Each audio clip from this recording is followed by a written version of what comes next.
Hey, you are along for the ride with the Mad Dog and Cole, the surfing Swede, Farrell.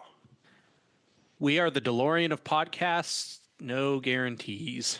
I decided to fly through the air and live in the sunlight and enjoy life as much as I could, and that's just what I'm doing.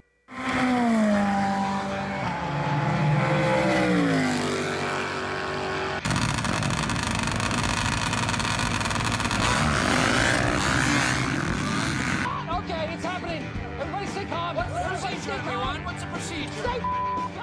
Man, epic way to start lap 109 with those inspiring words from the incredible Mr. Evil Knievel, flying through the air, living in the sunlight, and enjoying life. Yeah, and the reason that we're able to enjoy life and live in the sunlight and do what we do here at Mad Dog's After Show is that we have the first responders who always have our back, and of course, Yep. the brave men and women of our military who allow any of this to happen to begin with. Absolutely, absolutely. Huge shout out to them. And of course, our heartfelt shout out to all of our U.S. service people around the world, our veterans, and the families of those that gave all our service people, KIA, MIA. Thank you and great respect.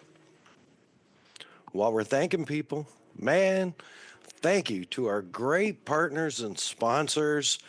Assault UTV, Assault Industries for all your off road accessory needs from tools to apparel, everything in between. Find them at Assault Industries, assaultind.com, or on Instagram at Assault UTV. Of course, Kicker Performance Audio, you can find them online, kicker.com, on Instagram at Kicker Audio, on Facebook, Kicker every other Tuesday night, 7:30 p.m. Central. Their live TV show, Kicker Unmasked Live, run by J Dub, Earn, and the crew. Shout out on their Facebook and their YouTube. Hit them up for all your premium 12-volt audio needs. Kicker.com. Of course, Bomber Eyewear, Bomber Safety Eyewear, Bomber Floating Eyewear. Yeah, that's right, they float. And they have over 40 styles of frames. I don't even know the lens combinations, but you can hit their website up, bombereyewear.com, or find them on Instagram at Bomber Eyewear. Check out everything they have, including their newest release, especially for Charlie Brown heads. That's right, big cranium people. They have a new release. Go check it out. BomberEyewear.com. Of course, the Premix podcast, Ardu Cole, sharing his passion for all things desert racing through the lens of a camera, and out there and available for your MC and announcer needs. Get that beautiful voice you hear every week on here out there to your event. Slide into his DMs on Instagram at the Premix Podcast. That's the at symbol ThePremixPodcast. Thanks for wearing the shirt today, bro. It's my favorite shirt. I love it. I just wish I had 40 of them. Would never have to do Yeah. laundry again. Awesome. Of course, you know, speaking of all things great, how about Shutter and Whirl and the great things that she's doing for us, turning all of our video mayhem into the beautiful video masterpieces you see on our YouTube channel at Mad Dog's After Show. Also handling all of our final audio production. That's Shutter and Whirl. You can find her on Instagram at Shutter and Whirl.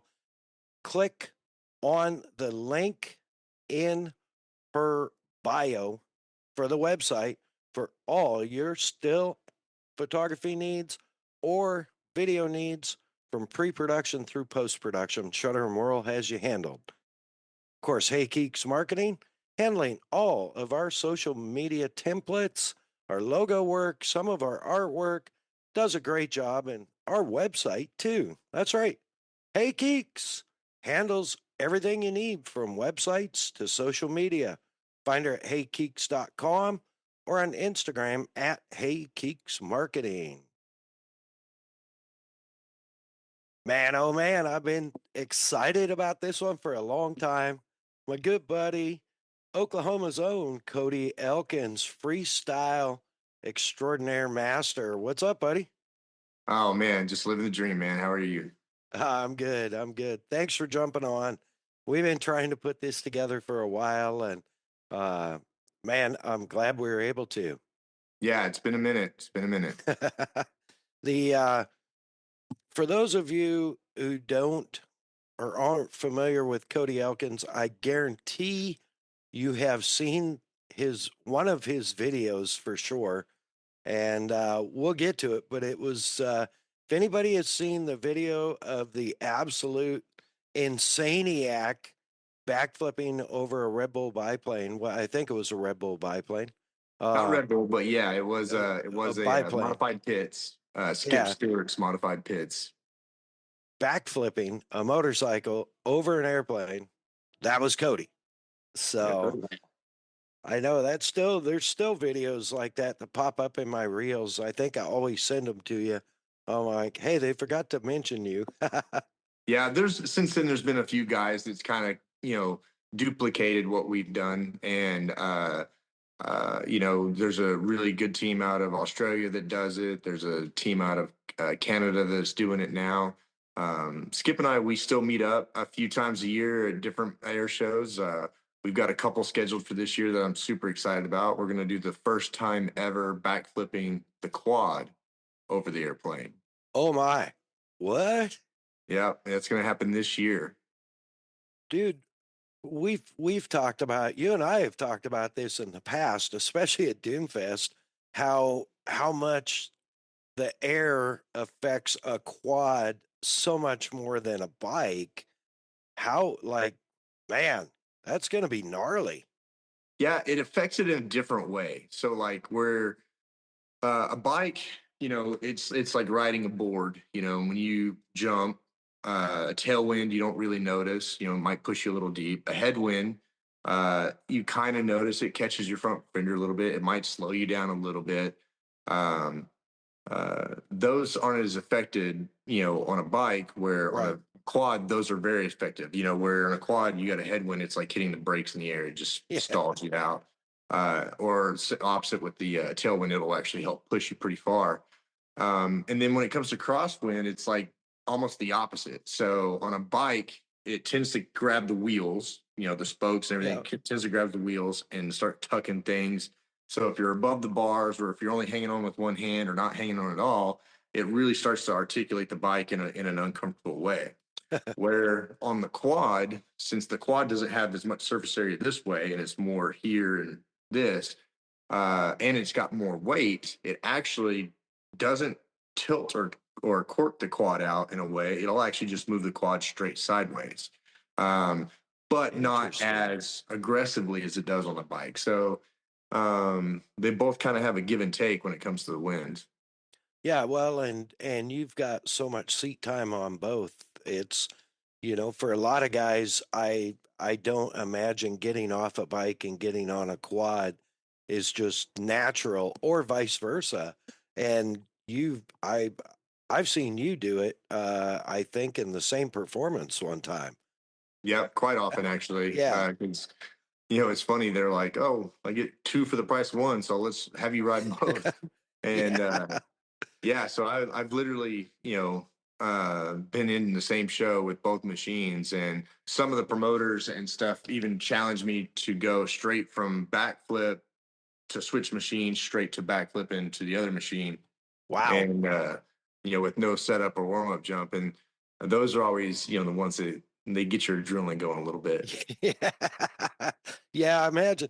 Now, do you still get that though? I mean, how long have you been doing freestyle? So I just this month actually is my started my 23rd year or 24th year. So 23 years I've been doing Wow.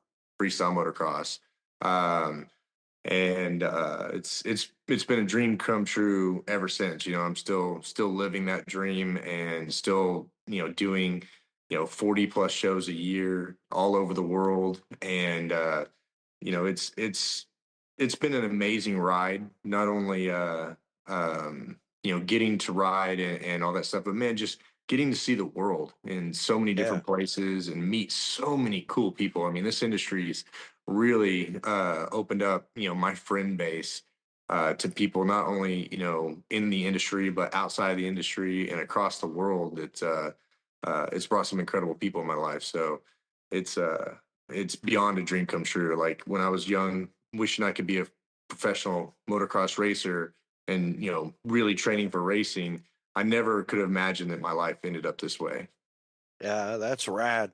23 years, dude. That's like an incredible career, and you're not done. You're only as old as you feel. As long as you keep limber, keep working out, and I would guess after 23 years, you have some muscle memory where there's certain tricks that are just like you don't even think about it. You just Yeah. pop it.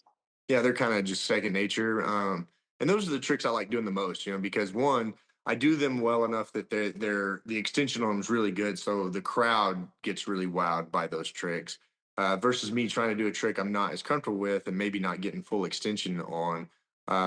So I really try and stick to the tricks that I know and know well that I've kind of learned over the years that kind of wow the crowd or get a better reaction out of the crowd more than others. I'm definitely not trying to go compete at some of the newer competitions that's out there, or try Yeah. and win any X Games medals or anything, due to my age. Because honestly, the sport's kind of lost its risk versus reward factor as far as that Right. goes. The paychecks just aren't there to support the risk that it's involved, to elevate to the next level. Some of those guys that, the like the first thing that comes to mind is that body varial backflip that he did in X Games. Yeah. That's something I would never try. I'm like, yeah, I'm too old for that one, and I'm fine with that.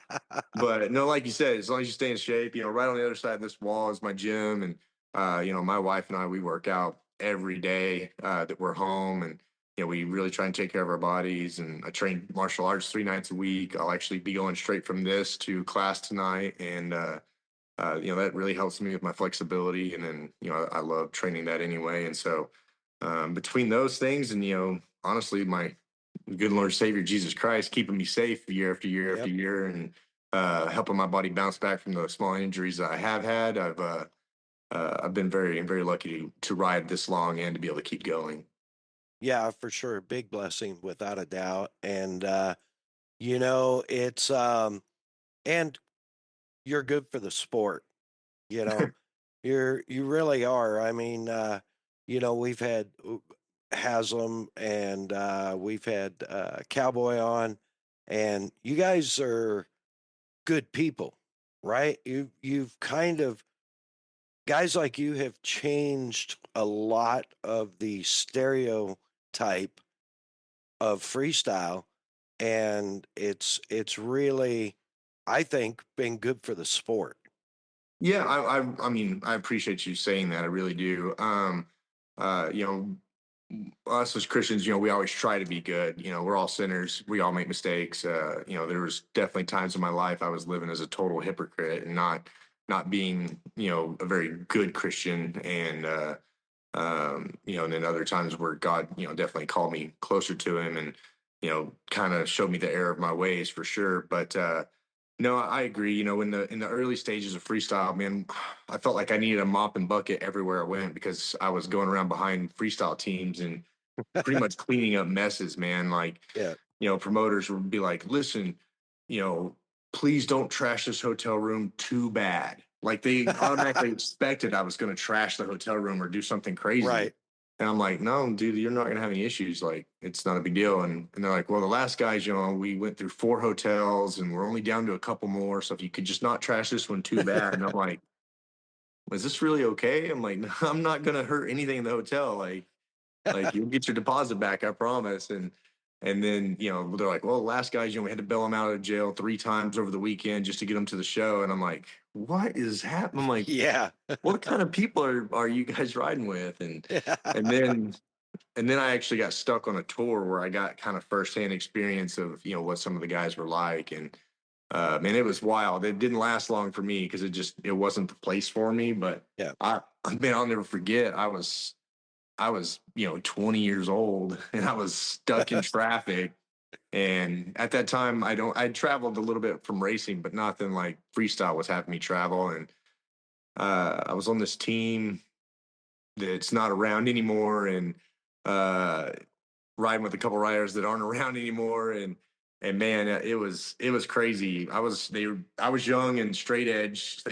And they were just like, okay, you're gonna drive everywhere. And I'm like, all right.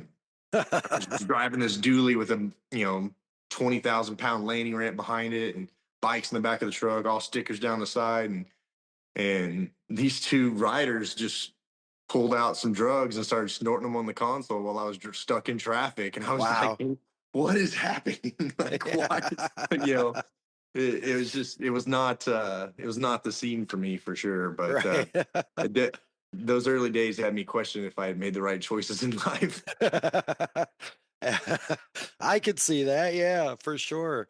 Speaking of the early days, like where did it start? Like, I mean, one, how did the freestyle start? But where did the motorsports start for you?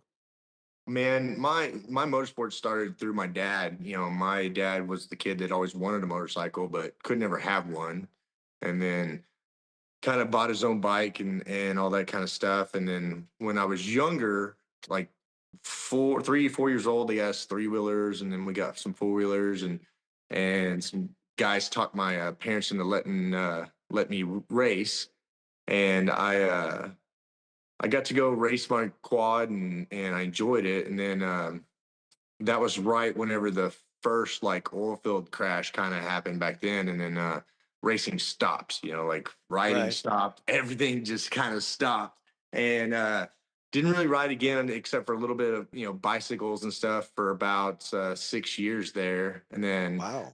we had we had some four wheelers, and we went to a shop, and these guys talked my dad into letting me race the four wheeler again. I was age 11, and and I raced this four wheeler, and I was on a big quad, so I wasn't allowed to ride with the little kids because I had such a big quad. But I had to ride with the adults, even though I was only 11. Oof.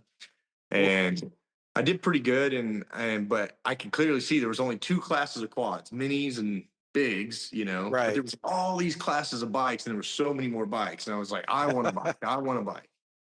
And no lie, that year I took back every Christmas present, every birthday present. I worked my tail off, and I got a bike at the end of age 11. Age 12, I started riding. Rode it 3 races and broke my arm. Got a plate and some screws in, and was out for a couple years due to surgeries. And I was like, this is what I want to do. I want to do this. And they're like, "Are you sure you want to do this?" And this is all I wanted to do. And so I spent that 2 years just kind of tinkering with my bike, learning how to work on them, and still trying to ride bicycles and do the stuff I wasn't supposed to do because of my arm. And then pretty much age 14, when I got cleared to ride, that like we tackled it head on, racing, and raced for. I had a lot of injuries, so I always tell people to start their kids young, because I didn't. Right, I kind of did, but then got out of it for a long time. And Right. I feel like kids that are young and go into it having fun, if they crash, their bikes are probably pretty small, close to the ground. They're going slow, and it gives the child a chance to develop the balance, the braking, the throttle control, pretty much all the bike skills that they need to survive. I jumped in, at age technically 12, then 14, and bikes, 80s are fast, and they'll do 120-foot jumps. They'll do, you Oh know, yeah. they got really high speeds, and I wasn't scared of anything. So I was the guy that would try any jump, even though I wasn't fast enough to get through the corner to get over the jump. I was trying to jump, and I didn't have that fear. And so I went through a lot of broken bones, like a lot of broken bones. Wow. And then, so from age 14 to all the way up to like 19, was racing was everything, you know, and there was times I was out because of injuries or whatever, but racing was everything. And, you know, my parents made a lot of sacrifices to make that happen. And because of that, I got all the bike skill I needed to win or to switch into freestyle once I made that decision. And that's how, you know, when freestyle came out, I was automatically drawn to it, attracted to it. Like I wanted to enter the jump off contest at some of the arena cross races, and my dad was like, "No, no, let's not do that." And there was a couple times he didn't, and then he kind of realized I was gonna do tricks whether I was in the jump off contest or not. So he might as well just, you know, loosen the reins and let me go, and he did. Man, I loved it. Like I jumped at some of Todd Hammock's arena cross races when I was, you know, racing for Todd before I got into freestyle. And then in 2002, I went and watched the dirt IFMA at the Lazy E, and that was the first time I'd seen anybody jump a metal ramp. And man, my mind was blown. You know, Cowboy Kenny was there, and Right. you know, Drake McElroy, and you know, all these guys that I just was like, oh, this is amazing. And I, you know, I knew Kenny from racing. You know, we were friends, you know, from before, you know, he switched to freestyle. And I was like, I want to do this. I even told my friends, I'm going to do this. I'm going to be on this tour next year. And they all laughed at me. Um, I was such a fan of the sport. Uh, I gave my friend my disposable camera because we didn't have, you know, camera phones back then. Right. I gave my friend my disposable camera. And I was like, dude, when I give you the thumbs up, take the picture. He's like, what are you going to do? I'm like, just when I give you the thumbs up, take the picture. I jumped over the railing after the event, ran out onto the floor, jumped in the hot seat at the IFMA and gave him the thumbs up. He snaps a picture, and I'll never forget Kelly Ash and a couple other of the workers for the IFMA chased me out of there. And that was in January or February of 2002. And I got invited to hit my first metal ramp in March of 2002, which was exactly 3 years ago this month. I Wow. went and hit the metal ramp. And by this point, I already had several tricks from some of the dirt jumps I was doing. And the guy that owned the metal ramps was like, wow, you got quite a few tricks. He's like, if you would make your bike into a freestyle bike, you could probably do pretty good at this. I was like, can I come back tomorrow? He's like, yeah. So that night I went home, packed my bike all up, like cut it all up, made me a seat and seat grabs. And next day went back and I learned Superman seat grabs. I learned Indian airs, and I started working on one-handed grabs and double grabs. And, you know, that was like the most exciting day for me. And my dad was like, what are you doing to this brand new race bike? Like, Right. don't do this. And I was like, no, I'm done racing. I'm gonna give this a shot. And because I was in that tweener, like I just graduated high school, I had an oil field job, I had went to my freshman orientation for college, and so I had these like three forks. Which way am I gonna go? You know, Yeah. am I gonna enter the workforce? Am I gonna try and pursue racing and see what my professional career could go there? You know, by this point, you know, I'm, you know, 20 years old now, and or do I, you know, stay in the oil field? Do I go to college? What am I going to do? And something was just telling me, give freestyle a year and just see what happens. You know, like go out there, chase some shows, try and get your name out there, see what you can do in a year with it. And so I quit my oil field job. I pretty much pulled out of school and said, you know, I'm gonna give this a shot and see what I can do with it. And I rode lots of shows that year. By the end of uh let's see, August, I did a show for Todd, and then the guys that he brought out to ride with it, they needed a rider in Oklahoma City at the Monster Jam. Went and rode there. That was my first Monster Jam in October. And back then Monster Jams were a pretty legit competition for freestylers. Yeah. And I ended up beating everybody at that one and doing pretty good. And then Monster Jam owned the IFMA as well. And like the next week, I got a call from the IFMA, and they're like, "I heard you did pretty good at Monster Jam. Would you like to come try out for the IFMA?" And I said, "Yeah." So November, I rode my first event at Kemper Arena in Kansas City, and to try out. And they loved me in the practice. I got to ride the event at Kemper Arena. And then January, they put me on the tour the whole next year. So I made my goal, and I was on that tour the whole next year. Nice. Yeah, so that was 23 years ago, and I've never looked back. And this has pretty much been my only job, since, except for little jobs I would take on here or there, and then until COVID, of course. Right. That's man, it's incredible to think, that's how it all started. It's funny because like like I said, you and Kenny almost mirror that passion, right? I mean, that's how he started. He just fell in love with it and was like, I just want to jump dirt bikes, right? This That's is all we cool. wanted to do. Yeah. Even at races, man, Kenny and I, how we became friends was riding bicycles together. Because he was a professional racer way before I even started racing. And so me being so late to the game, I'm coming up through the amateur ranks. But no lie, it was like every track we were at, some of us would go build some dirt jumps for the BMX bikes.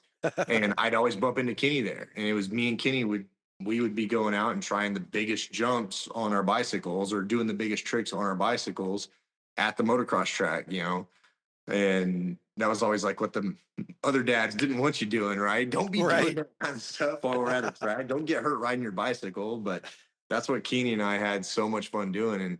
And we had a lot of fun, man. I really miss those days, those early days of motocross and the purity of just loving to ride, whether it was on a bicycle or it was on a motorcycle. It was like we had such a love for just jumping and riding that, man, we had some of the most fun together back then. Yeah, that's awesome. It's interesting that you Oklahoma boys kind of share that a little bit of time difference, but that same entry into freestyle, if you will. I thought that was pretty cool. Um, while we're actually, I wanted to bring this up during the show at some point, but your lead up with Kenny was perfect. Kenny just had a massive setback to his program where he had a electrical malfunction in his trailer and had a big fire, lost a bunch of stuff. So all of our listeners, if you go to Kenny's Instagram, it's at Cowboy Kenny 690, I believe it is. Um, find the picture of the trailer on fire. There's a link there that you can go help him out. And he's got a unique approach to helping him out and benefiting yourself at the same time. Become a part of his Steel Rodeo forever. I want to get that shout out there for him. Sorry, I didn't want to steal your No, spot it's there, but 100% a great thing because, like you said, the weirdest, craziest little freak accident happens, and he's driving down the road. Next thing you know, he looks back and his trailer's on fire. yeah, And it frightening. he just destroyed everything. So he lost his whole entire setup. He actually took my setup this last weekend to an event, because we're all friends. We all try and help each other out. And he took my setup this last weekend. But no, his new approach is going to be awesome because not only is he's going to come back bigger and better than ever. He's got a brand new bag being built, brand new ramp, everything going to be set up. And then, like you said, he's selling spots on the bag. So you can actually go and have your spot on the bag. I told him I wanted a spot on the bear. I'll probably get a little one. But you can have your name or your company, all those companies out there looking for exposure. Kenny does a lot of really cool shows a year in front of a lot of people. And man, your company or your name is going to be printed right there on the airbag for everybody to see. I think that's a great approach to bounce back from an incident that insurance is not going to help with at all. Yeah, and really, that's for all of us that tow enclosed trailers or big trailers are all around the country. That's our worst fear. Oh yeah, Really, it's just looking in the mirror and seeing smoke. yeah. I can't even imagine. Yeah, especially for like us. I mean, that's our livelihood we're pulling behind Right. it, and luckily Kenny's got enough connections that for his events he's had that we've been able to like get ramps from here or there to support him and like kind of get him through shows. But there's going to come a time where he's got to have his own setup, as far as events goes, because there's times where there'll be 20 events in one weekend and there won't be a ramp available. Right. So, And to that point, I wanted to say, on behalf of him, I know he already thanked you, but thank you, because he made a point that you really hooked him up for his show. I think it was last weekend or something. So, you oh know, man, Kenny's like an old brother to me, man. Like, and, anything him or I can do to help each other out, we've always tried to do it for sure. And like I said, I'll be getting one of those spots on the back of that thing. You'll see my little name down there on the bottom side. But and I've been trying to share that post, with some of my sponsors and some people I know that might be looking for that exposure as well, because I think that's just a great opportunity for a lot of companies. yeah, for sure. And, hopefully everything will work out, and I know it will. He's got great support from you and all of us. So, uh, yeah. So, on that, I don't want Kenny already had his episode, but I do want to cover. I had the honor of one year, and I can't remember which year it was, but at Lazy E during Arena Cross, you and Kenny rode together in the Mhm. freestyle show.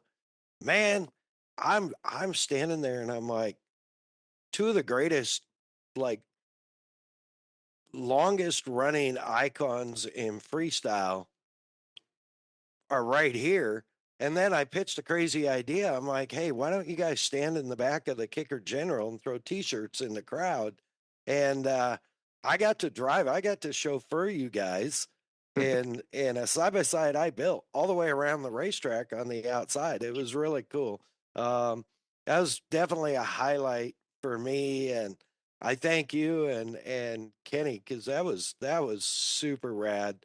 It was I fun. still tell people about that.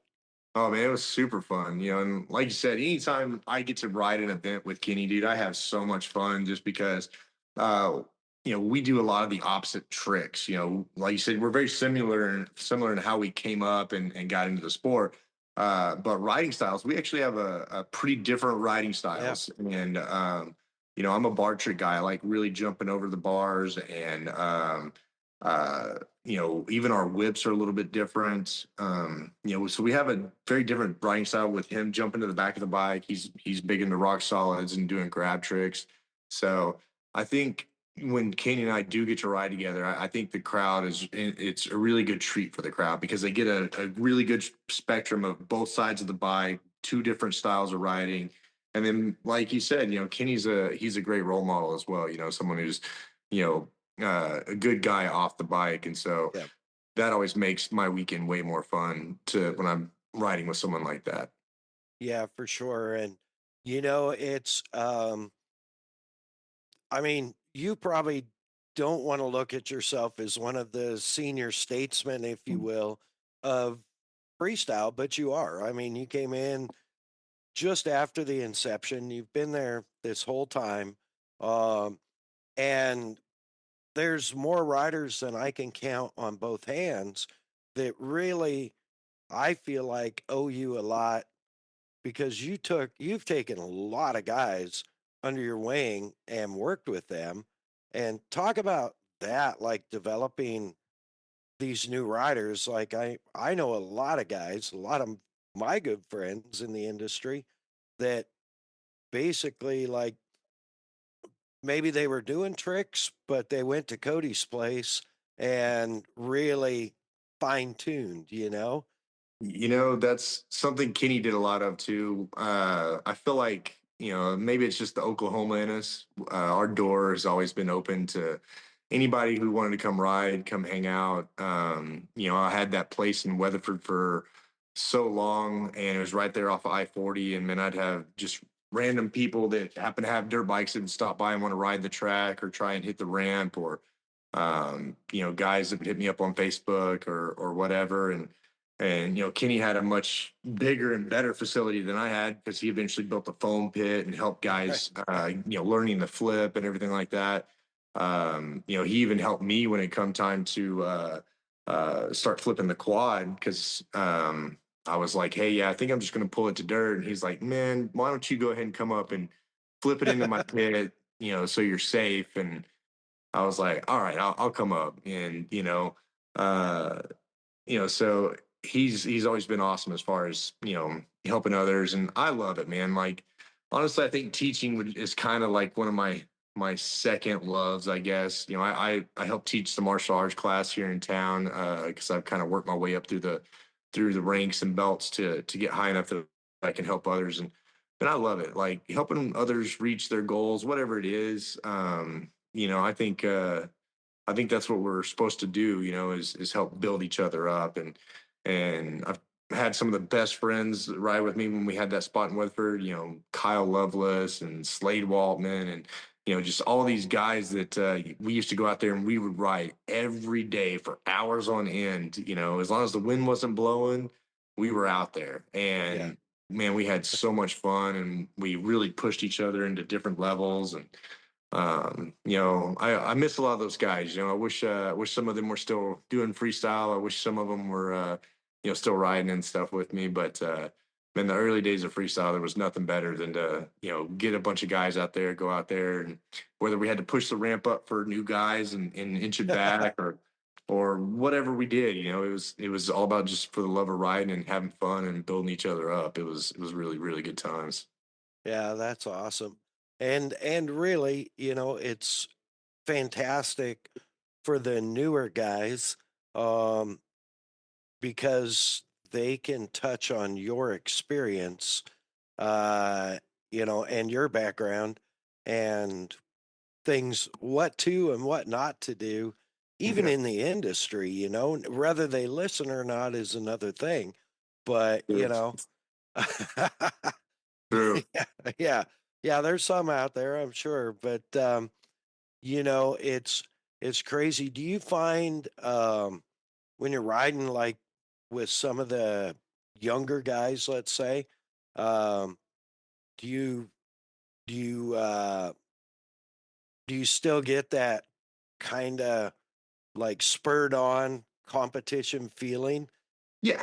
Oh yeah, of course. Like especially, some of the monster truck shows now are they still have that like best trick competition and things Yeah, like that. And we'll get to rallying each other up a little bit and like which trick you gonna do, and we'll see who's gonna do a better one or so that part of it's really fun. And then other times, it's funny, I definitely feel my age sometimes when I'm riding with some of the other younger guys because the lifestyle differences, like oh yeah, yeah, they're young and single and they want to go out all the time and I'm just like I just want to go to bed. Like I want to get home to my wife or whatever, and so I'm always excited to make that overnight drive home to get home and they're like, looking for what excitement thing there is to do around here. I'm like, well, I've been to right. the city 9 times. I've seen that thing 20 times. I don't need to go over there again. It's like, it's fun. But the only time I do get that like young kid exploratory self is when we do like a new country or a new city overseas. That's when I'm like, all right, let's go see some sights. Let's go do this or go do that. But these, more local shows, I'm typically, just trying to get in and get out and get home. Right. I understand that. Some of the young guys last year in at Gallup Todd's Gallup Monster Trucks, um, I had Backside Billy was riding, and if he's listening, shout out. I won't say your real name, so we won't bust you. But he right first off, first practice hit, there he goes bouncing across the ground. I'm like, dude, like, what in the heck are you doing? You're giving me a heart attack here, bro. And he was like, yeah, I think we're a little short, They remeasured and they had measured a little bit short to begin with. So um I'm like, speaking of the young guys and just bouncing back, if I'd have bounced across the dirt off the ramp, I I'd have been a little slower to get up. I'm not gonna lie, but but yeah, No. no, it's crazy. So internationally, um, obviously, Canada, I'm sure, U.S., Mexico, I know. How many foreign countries have you performed in? It's funny. I have not actually set and counted, but I mean, I've done China, Singapore, Russia, been out all the way out in Newfoundland. I've been to Germany, France, Spain, Australia, Egypt, Saudi Arabia, uh, Zambia. I mean, I don't. Dubai. Yeah, I mean, exactly. There's so many now that it's hard to keep track of. But man, it's been it's been fun. But you know what's crazy is the world's actually a lot smaller than people think. It's pretty nuts how small it is, and how much people like remember you. Like I bumped into somebody I went to school with in overseas, and Wow. then I bumped into someone that I met on a radio show in Louisiana. I bumped into them in Singapore. I mean, it's Wow. been the craziest thing. Like when you start traveling around and you travel as much as we do, and we bump into people, you start realizing how small the world really is. But man, it's such a beautiful place. Like the whole world. And my favorite thing about traveling is definitely like eating, like I love food. Like you anybody Yeah, that's been out with me or hangs out with me, they know that I love to eat. I and can attest to that. and dude, when you go travel and you get to try the different cuisines, and try out, and see the different cultures and stuff, man, that's the cool part about seeing the other places around the world for sure. But Yeah, another thing though, when you start traveling, you go all over the world, you realize how good we got it here. yeah, That's for sure. yeah. Uh, I was gonna say you left out all of South America. Yeah. Well, Zambia's down there. It's kind of like Oh mid yeah, there Africa. you go. Yeah, it's Um, kind of like mid Africa, but yeah, there's so many places. Israel is a place that will always stand out. I definitely left out all of South America. We've been to yeah, Brazil and all those places down there, and Costa uh, Rica. yeah, man, it's been such a crazy wild 25 or 23 years. Yeah. When you really sit back and look at it. One of my favorite things to collect from my career is my credentials. Uh, Ah, because typically the credentials will tell you not only like the event date, but location and what kind of event it was. And so I have a whole thing upstairs in my shop here where it's on the handrail where I've draped these lanyards over, and it's just credentials. And it's funny because I've lost a bunch of them and stuff, but I've tried to hang on to as many as I can. And it's really cool to pick them up, go back and look and be like, oh, this one was from, this one certain car show, or this one was from a concert where I got to ride right in front of these bands. And I basically opened up for these bands, and, or I got to meet these people. And, this one was from this country, this one was from that country. And, that's been the like one of my favorite collections I've collected over the years for sure, is like being able to try and remember all the experiences, because to be honest, man, we probably forget more good times than most people get to have. And it's yeah. it's it's it's truly incredible, the life that God's blessed me with, to be able to do this for so long and go all the places I've gotten to go. Yeah, I haven't been all over the world, but I feel exactly the same way. I've been uh, all over the U.S. and Canada, and I these behind me in the studio here, um, basically all car passes and whatever side by side passes, golf cart passes, all access from all these events, and to your credit, people may say, oh, well, credentials, what, I have just over to my left on the other side of my workbench. Yeah, my studio has a workbench, and yeah, it's a small space. There's my workbench right there. Yeah, I have a 6-peg hat rack that is completely draped with credentials. So I get it. It's one of those things for sure. And it's we're talking about all this around the world stuff. I don't know how long ago it was, but folks, I get this random text from Elkins one day of a video, and I can't even remember where I was. I remember getting it. It seems like it'll come to me, but I get this video, and I know he's riding with Haslam in Costa Rica. I think it was Costa Rica, and I open the video, and it's Haslam. The bike shut off midair and like a backflip, and here's Haslam bailing off the bike and bouncing down the airbag out onto the floor. And I'm like, oh my God, like, is he okay? What's up? Not another word, right? And I'm like, finally, you answered me later that day. But in the meantime, I'm like sending stuff to Hazel. Hey, are you okay? And I finally got the whole story on that. But holy cow, you about gave me a heart attack that day. And I'll never forget it because I appreciate it. I was helping Haslam a lot at that time with the business side of things. But man, I about swallowed my tongue when I saw it the first time, and I'm like, did I just see that? And I Yeah. replayed it, and I'm like, oh my God, what happened? And Yeah, you yeah, should see my view because I was sitting on the dirt pod where he jumped like, 15 feet from my face. So I got to see it like super close. And yeah, he just like slipped out doing a knack, and yeah, he just flailed off. I believe it was in Puerto Rico. oh, Puerto And Rico, yeah. and And it yeah, was a man. borrowed bike.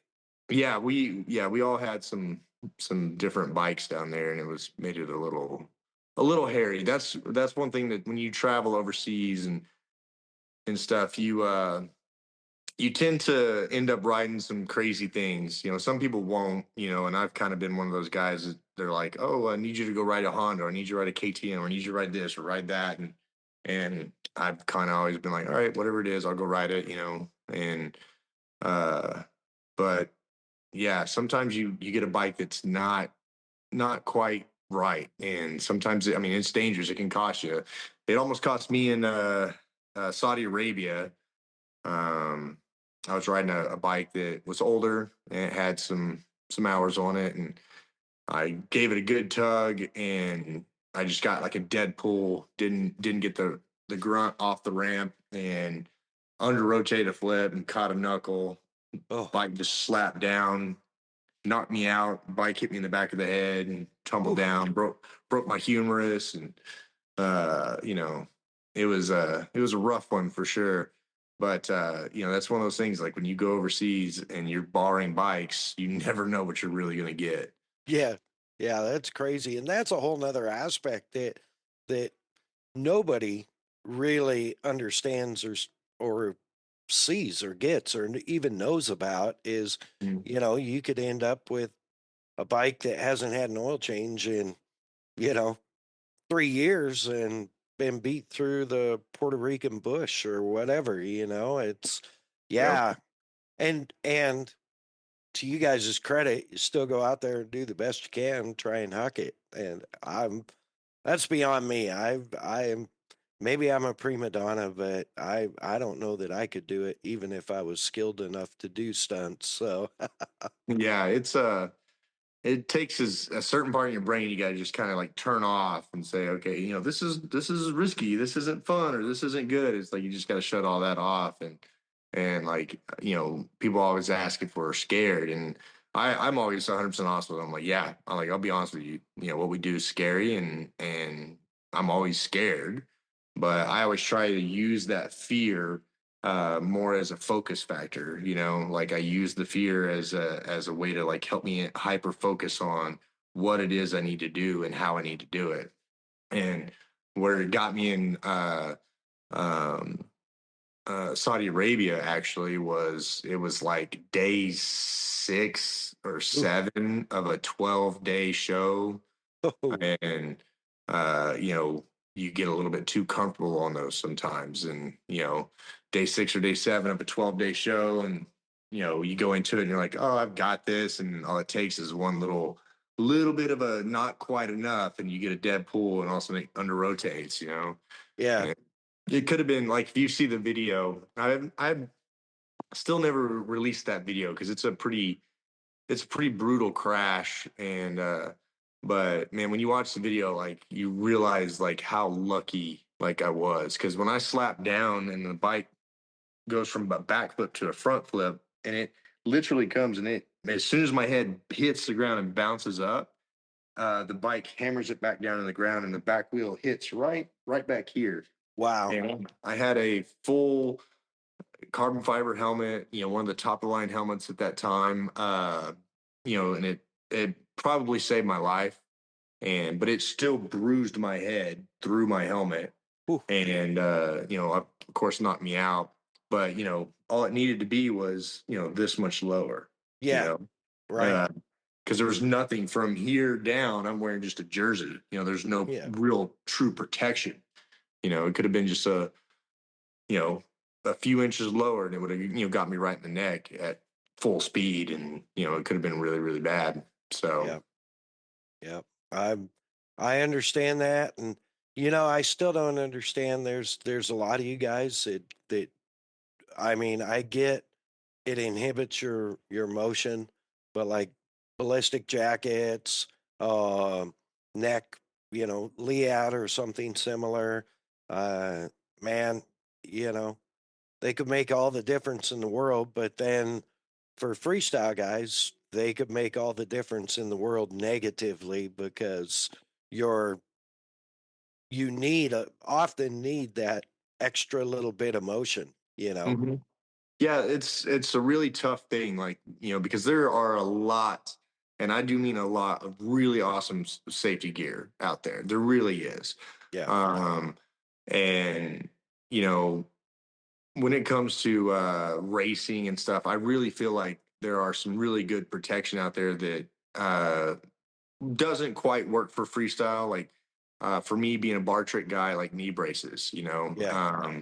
I have not found a knee brace that I can get through the bars with my knees that works with my knees.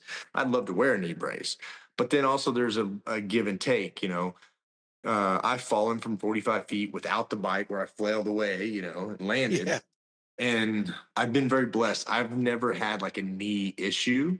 Wow. The closest thing I've ever had was I hit something that stopped the bike dead stop, and I went over, and my knee hit the handlebars, and so it like hyperextended my knee around the handlebar backwards, and it kind of tore my PCL. But the PCL is like one of the only things that will actually heal back on its own. That's like the most I've had when it comes to like knee injuries, right? But I know for a fact, like if I would have been wearing some knee braces during some of my crashes that I had, my knees would not have been able to flex as much as they needed to flex. And then what Right. happens is that's going to put the pressure here up on your thigh, and it typically breaks your femur. So, where I've been lucky and I haven't had knee injuries, I can't say, you know, who's to say I wouldn't have had femur injuries, you know, Right. because of those. Sure. So there's a giant give and take when it comes to those, you know. But I feel like if I was racing, I'd be wearing knee braces, and you know, hopefully not coming off of the bike where it would have Right. that issue. Um, you know, the Leats I think are amazing. Same thing, because you know, hopefully I'm not going to come off the bike to be trying to look through or look back and do a trick, you know, and I would want that protection. But I mean, there's so many good companies out there producing so many things, and it just really kind of depends on what kind of riding you're going to do, on which amount of protection you're going to use. Yeah. And at the end of the day, though, like there's still no guarantees. You know, you can Right. never, you're not going to be able to wrap yourself in a giant bubble and protect yourself 100%. There's still going to be risk. And it's like we've always said, you know, it's not if, it's when. Like that's just the way it is. You're at some point, you know, you're going to come off and you're going to get bruised up or break your wrist, break your arm, you know, break your foot, something like that. I mean, I've been through all that myself, and I'm not even a freestyle guy. You know, Right. I don't feel like I took. I guess the risk is the wrong word for it because you guys, especially you guys that have been at like yourself, you know, 23 years. Um, you don't last 23 years in freestyle going, I'm just going to huck it and see what happens. You know, it's Yeah. Luckily, I mean, in the beginning days, man, that was me. You know, like I'll just yeah, send it.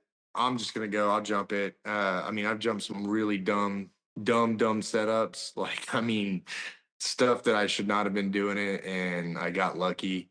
You know, I really think the Lord has been watching over and protecting me over my stupidity for many years, and but you know, I honestly also feel like that he's, you know, kind of made me wiser in my old age as well. right. uh, you know, now I don't take like those really dumb risks, you know, because I've learned, for instance, like the Saudi Arabia crash, you know, to be honest, I didn't need to be doing the trick that I was doing anyway, you know, but I was trying to kind of push myself and beat the other guys and things like that.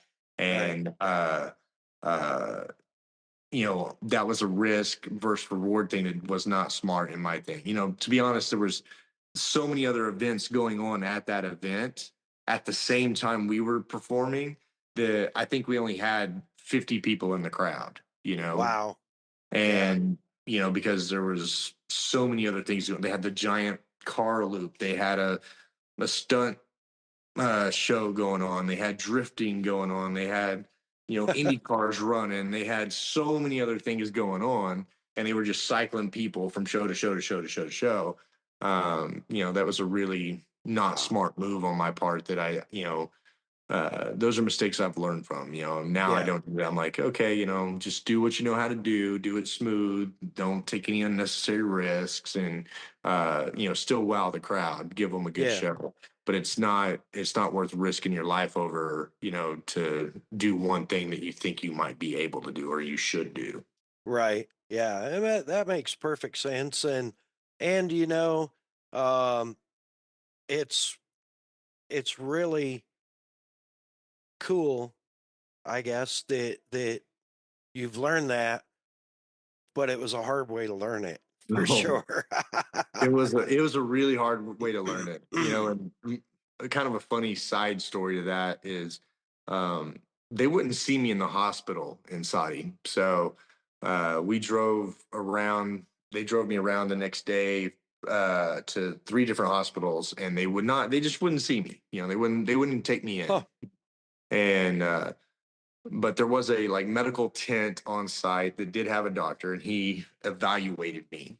Uh, uh, no X-ray machines, nothing like that. Basically, I just went into him and I let him take my shoulder and Ooh. move it all over. Okay, because I was flying straight from Saudi Arabia to Singapore to ride another event, and I was Wow. like, um, you know, I'll be fine. I'll be fine. You know, it's hurt, but it's not that bad. And so this guy checks me out, and he's like, "Oh yeah, 2 days in a sling, he's fine." Okay, he says 2 days in a sling, I'm fine. And I did. I went straight to Saudi Arabia, and in Saudi it was a dirt landing, but it was really mellow, right? So a Right. steep landing, you're falling in, and you fall into it, and it's really smooth.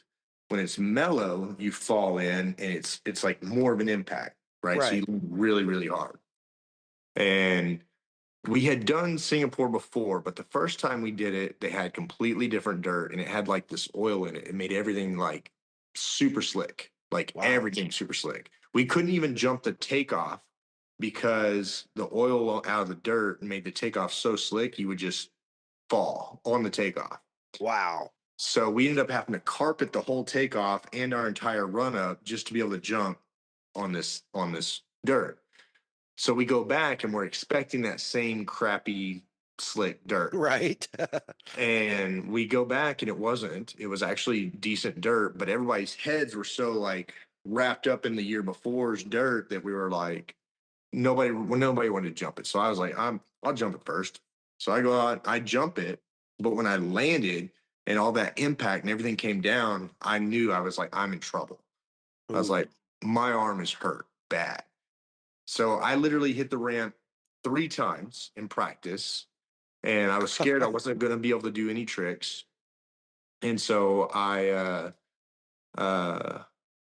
actually gave my flip spot to Seth Beaton, and I moved me up to the front of the pack because if someone's going to do like a dead sailor or miss a trick, we kind of want them to be up front. That Right. way it builds, right? You Sure. start, Yeah. you want the show to get better. You don't want like the best guys up front and then your worst guys in the back. You want the show to Right. build. So I moved me up front because I was really nervous about my shoulder and if I could do all my tricks. And that was the dumbest thing I ever did. Because when you flip, you actually come in and you land smoother. I would have rather flipped that whole weekend than jump it straight at all. And then come time for show, I was the only rider that didn't do a dead sailor. And I gave my flip spot up for nothing because I could have flipped and made myself smoother. But I was so scared I was going to be a guy in the flip spot doing a dead sailor before the flips. I knew I could flip, but if I was scared I was going to be doing a dead sailor before the flips, it would make it look bad. And man, I was so bummed because I just, took a giant pay cut and all that Right. stuff. And then ended up still being the only guy that didn't do a dead sailor. And then I found out how good the hospitals were in Singapore. Because we left the show, I was like, I'm hurt. There's something hurt. And I know they'll see me in Singapore. And I had really good international insurance. I was like, I'm going to see what this is about. So we took a bus back to the hotel. As soon as I got to the hotel, I got in what's called a Grab. And that's like their Uber over there. Okay. So I took a Grab to the hospital, took off my shirt, and then showed them all the contusions and stuff I got all over me. And they're like, looked at me like I had 3 heads. They're like, "What did you do? Was this a car wreck?" I was like, "No, I fell down. We're good." I didn't want to try and explain I was in Singapore or in Saudi Arabia and I took a bad crash. And so I was like, I think I need this x-rayed, maybe this, maybe that. They took like 9 x-rays of everything, right? Had me see a doctor. They're like, hey, your humerus is broke up here in your shoulder. You know, we can't cast it. You need to be in a sling for about 4 to 6 weeks, blah, blah, blah. And they gave me my x-rays. They had me in and out of there so fast. It was the most amazing hospital experience I've ever seen, most professional I've ever seen. They had Wow. me in and out of there so fast. I took the Grab back to the hotel. Everybody that I bused to the hotel with barely had time to go upstairs, shower, come back downstairs, and was getting ready to walk out the door to go eat when I pulled up in my Grab and I went to eat with everybody. That's Wow. how fast the hospital was there. And I took 9 x-rays and found out my arm was broken. Yeah. And yeah, it was quite the experience. That's crazy. Well, man, I that blows my mind. It just the fact that you rode with a broken humerus is even, Well, I you didn't know, know it was broke, but it just hurt. it It didn't wasn't change like, the fact it was broke that you well, didn't know. hold on. It wasn't like broke in half where my arm was flopping. Right. It wasn't Yeah. that kind of a break. It was like up at the top in the shoulder, and it was like a little chunk off the ball, that sits up in the socket. It was like a chunk off that ball was broke. Because when I hit like this on my shoulder, it rolled my shoulder up behind me and dislocated it. And when it dislocates it that way, it typically breaks this little part off that ball. So that's what it was. So my arm was still back in socket at this point and all the muscles intact. And so my strength and everything was there. So, really wasn't super spectacular. It was just really painful. Yeah. Broke is broke. I guess so. Yeah, Just say. I guess so. That's Yeah. gnarly, dude.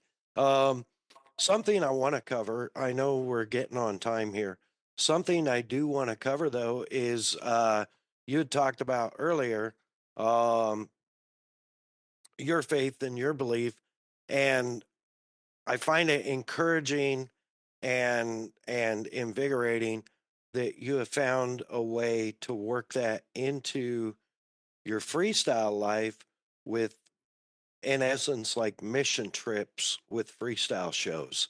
Let's just hit on that a little bit. And this earlier this year, didn't you get refused to Uh, yeah. enter Well, it was the end of Egypt last or year. something? End of Yeah. So last year. Okay. end of last year. So we've done the Count It Right Festival in Egypt. Team, when I say we as in Team Faith, because I love to ride for Team Faith.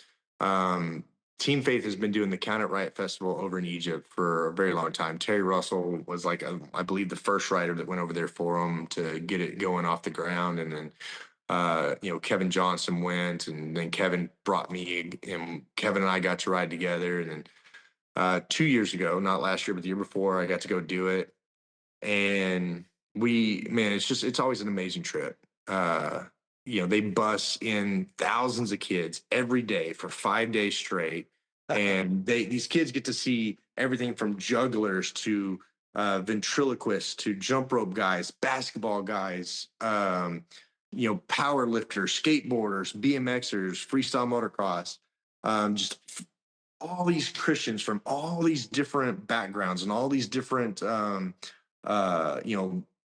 athletics and you know just talents, and you wouldn't believe the talents. We're talking rappers and singers, and just so many different things. And this camp is huge. It's outside of Wadi, and they put and there's a hotel, there's a swimming pool, there's a soccer stadium, another soccer field, a concrete skate park, 2 or 3 different ropes courses, a giant like zip line, and basketball courts, and all this, tennis courts, and all this stuff. It's really cool.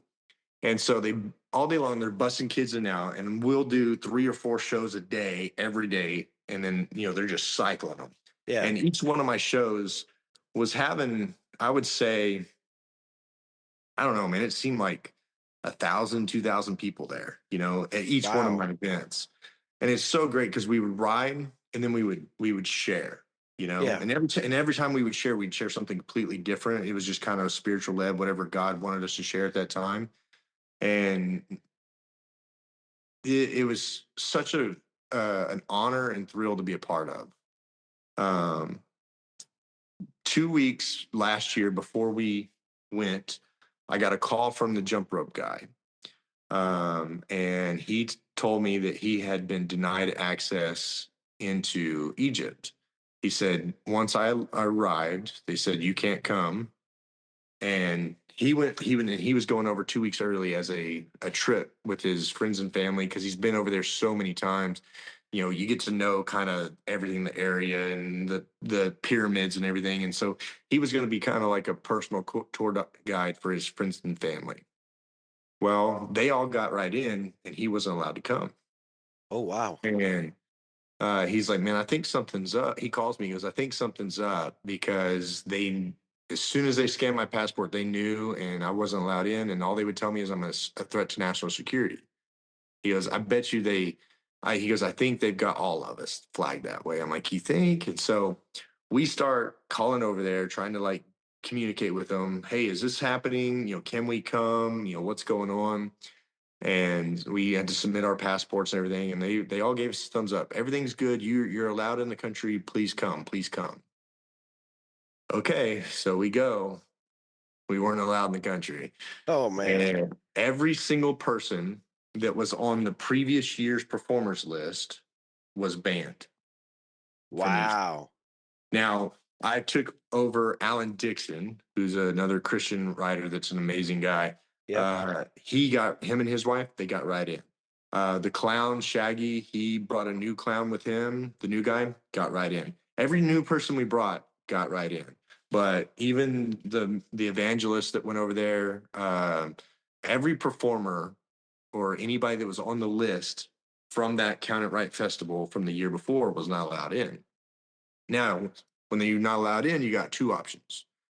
One, turn around, fly out immediately if you can find a flight. Wow.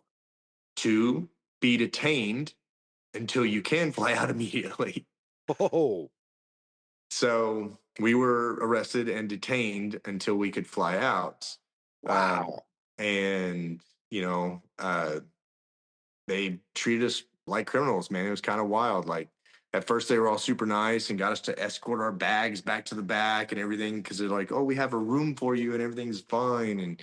And it wasn't, man. We got back there. I was like, "Guys, I think they're going to put us in jail." And they're like, "No, no, no. They said they got a room for us." I was like, "Guys, this isn't sheetrock anymore. This is painted concrete and steel doors." I was like, "We're going to jail."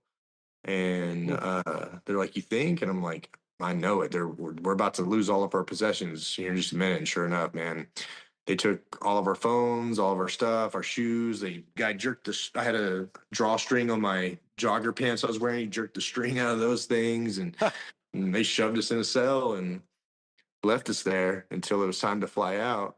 Wow. And yeah, so I was stuck in there for about 26 hours, not a terribly long time. I got very lucky and got my flight changed. And, it was crazy though. For 26 hours, they gave us like 4 pieces of flatbread and a little container of feta cheese, and that was it. Um, but I was in there with a bunch of Christians, and obviously there was other people who had been arrested in this big cell with us. But it was pretty cool. We just played games the whole time, like word games or whatever. We bet push-ups on who was going to fall asleep next or wake up next, or we ended up working out. I don't know, I'd say probably 2 hours of it. I was showing some of the guys some self-defense in there. We just made the best time we could of it. But it was much harder, I would say, for my wife though, because Oh, yeah. once I figured out what was happening, I called and I left her a message, and she gets this message that's like, "Hey, I'm being arrested in Egypt. I'm not allowed to come in the country. Don't worry. I've got my flight changed. I'll be home Sunday. As soon as I can get in touch with you, I will, but I'm going to lose my phone." And then she had to sit with that message for 26 hours. Ooh. Actually longer than that, because they escorted us right to the plane, and then we had to wait. And then when it was time to board, we were to board first. And then as we boarded, they handed our cell phones and our passports and everything back to us as we would get on. So as soon as I get on the plane, I'm trying to dial my wife before the flight takes off to let her Right. know, "Hey, I'm on the flight." So it was like I said, it was about 28 hours for Wow. her, that she had to just kind of sit and wait. But it was probably a lot rougher on her than it was on us, because we were just kind of trying to make the best of it. But you see some of the crazy things that's happening in the world and stuff, and then they could have easily made it into a thing. Especially Right. with who we had in office at that time. Being very weak, and our country not having much respect at that time. Yeah. They could have made it a political mess and kept us and made it a lot worse. So we was very lucky. But honestly, spreading my faith with motocross has been the best thing ever. Like, I would do it again. You know what I mean? Yeah. Like, I would go to Egypt again if they invited me and I could get cleared, of course. Uh, Yeah. I would go again just because, man, I've got fans that sent stuff back with Alan that was looking forward to seeing me there, and that made stuff. They're like, "Oh, because of you, I follow Christ now," and that's pretty amazing, That's because super cool. in this world, none of the other stuff matters. Yeah. Truly, money, any kind of little fame I might have ever gained, or the Guinness World Record I hold, or anything like that. Like, none of that counts for anything. The only thing that counts is my name's in the book of life. Right. And, when I leave here, I know exactly where I'm going. And that's Yeah. because I asked Jesus to be in my heart and forgive me of my sins. And the more people, I don't want to be there alone. I want to Right. know people there.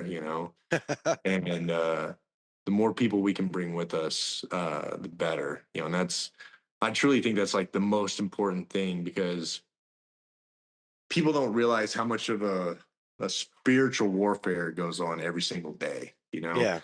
Um, and I feel like it's coming more and more to light, as far as like how evil can be, and Yeah. how it's in our face all the time. For a long time, I didn't even realize it. I was a Christian. I was raised a Christian, like, I believed in God, but the truth of it is, when you're a kid, man, you can get distracted by everything, Right. and anything. And I did.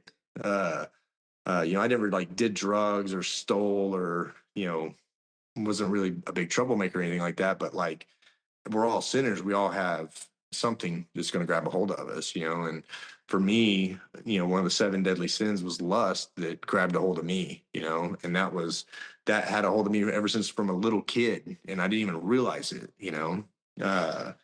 but it was one of those deals where you've got to really keep your eyes open, because I put this timeline together of like things that's happening with me when I was a little kid all the way through. And I realized, man, how much, they go after children. They try Yeah. to they try to attack children, with the Yeah. minds, imprinting lust into kids, with, even that whole old saying, sex sells, with advertisements or whatever. It really, I really feel like it does damage to kids, and it leads to really bad things such as pornography, or whatever, infidelity in marriages, and things like that. And um, me personally, I think that's one of the biggest harmful things in our society right now, is, the fact that that's so just out there for so many kids to see, and it steals their innocences way too fast. Right. Yeah. Uh, but that's always been the thing that I had to work on, because of that. Good. And I joined this men's ministry that kind of targets that thing, and walks through steps and stuff. And you know, luckily, I've been able to completely delete all of that porn or anything like that out of my life. And I've got an amazing wife. I got an amazing Yeah. marriage now because of that. And but it was something that just being 100% open, transparent, and honest with you, it was something I struggled with for a long time. I was a hypocrite. I was the guy that pretended to be a Christian, but was, hooking up with girls every weekend. Yeah. I was the guy that pretended to be a Christian, but, had a girlfriend at home and was still hooking up with girls every Right. weekend. Yeah. Like, I was not a good person, like, in the whole sense of the thing, like, I wouldn't steal from you or rob from you or anything like that, or lie to you or anything like that. But, um, you know, I still had sin that I was dealing with in Sure. my life. And, uh, it took a lot to kind of like shake me and wake me up on what I wanted to be like. And I tell you one thing, having three beautiful daughters, it'll change you. Uh, Yeah. you look at women and how you treated women completely different. I think that's why God gave me three daughters. And he's like, hey, you remember when you were younger, what you used to do? Now you've got to learn to do better, because you got to protect three daughters. And I Yeah. was like, oh man, I owe so many people apologies. Like, goodness I gracious. I feel I have four daughters, so I'm right there with you. I feel you for sure. And but what a great opportunity it is for you to worldwide, help spread your message and your faith, and it's really a blessing. And you know, um, I think it's really great, and it's a great opportunity. And I think God's provided you, the longevity to be able to do that. So, and Yeah, obviously man. you work on yourself too. Like you said, you work out every day, your martial arts. I mean, Well, you got to work on everything, right? You got to work on the mind, you got to work on the body, you got to work on, the soul. And for anybody that, what really changed me, like, I feel like I kind of have to tell this because it's pretty much my testimony. Like, I grew up Christian, but I was that hypocrite, right? But where the switch happened, it was I had went back to church. I hadn't been to church in a while because I was traveling a lot, and I made all these excuses not to go. And I got invited back to a church by the name of a guy named Chris Bradlin, and I got to go to Life Church, that's the main campus there. And when I did, the sermon was on tithing. So I'm such a hypocrite at this time that when I'm sitting there in church, I'm like, all right, God, I'm excited to hear from you. I want you to speak to me. This is going to be great. And then the guy gets up there and starts talking about tithing.